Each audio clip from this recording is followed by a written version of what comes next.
Joining us now is Chairman of the Republican National Committee, Michael Steele. Good morning, Michael. Hey, good morning. Hey, look, tell Bill my pockets are empty, so I can't help him out there either. What do you think of this idea, though, of using, because this TARP money was used to bail out some of these bigger financial institutions. Many of them are paying them off, paying them back with interest. What do you think of using that idea as a job stimulus? Well, you know, it's fine if you're going to give the $200 billion directly to small businesses, and there are a number of ways in which that can happen. You know, but for me, the broader point is here we are in almost month 12 of this administration, and we're just now beginning to have a serious conversation about job creation, and you're just sort of jerking from one thing to the next with respect to the underlying issue that this administration came into office talking about it would solve, and that is job creation, unemployment rates, and what to do with small businesses. So, you know, another speech, another summit. This is not rocket science. I mean, the bottom line is the wealth generation in this country comes from small business owners. They employ close to 70% of the nation's workforce. So why aren't we focused on them in January as opposed to December? Maybe our unemployment situation would look a little bit different today. What do you think the biggest obstacle is to job creation?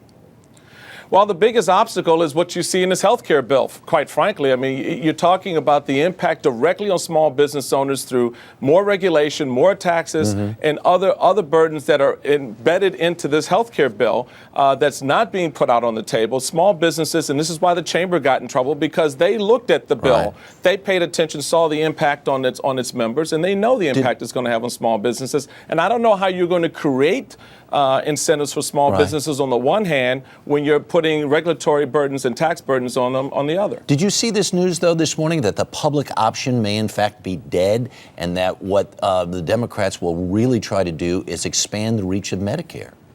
Well, you know, here we go again. The public option was dead sometime over the summer, and it came back like Frankenstein's monster, and it's now dead again.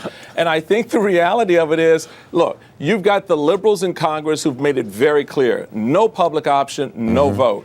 And so I don't see how they get through this process without the public option in there if the president wants this bill passed before the end of the year, which we hope it doesn't happen. Very quickly, Reid said Republicans are on the wrong side of history when it comes to this health care bill. And very soberly yesterday, he compared those who opposed health care to those who opposed civil rights legislations and other important acts throughout history. How would you respond to that? Well, you know, it was not a sober moment for Harry Reid at all. It was an ignorant moment for Harry Reid. In fact, you know, I'm kind of sick and tired of, you know, the left and Democrats in this country when they get into trouble and don't get their way and their backs are up against the wall on legislation or whatever it is they're trying to do. They go to that card, they play that race card, that slavery card, that civil rights card.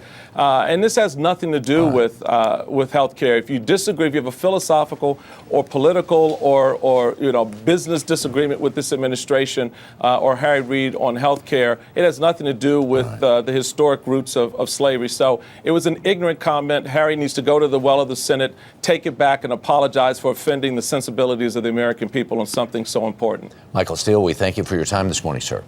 All righty. All right.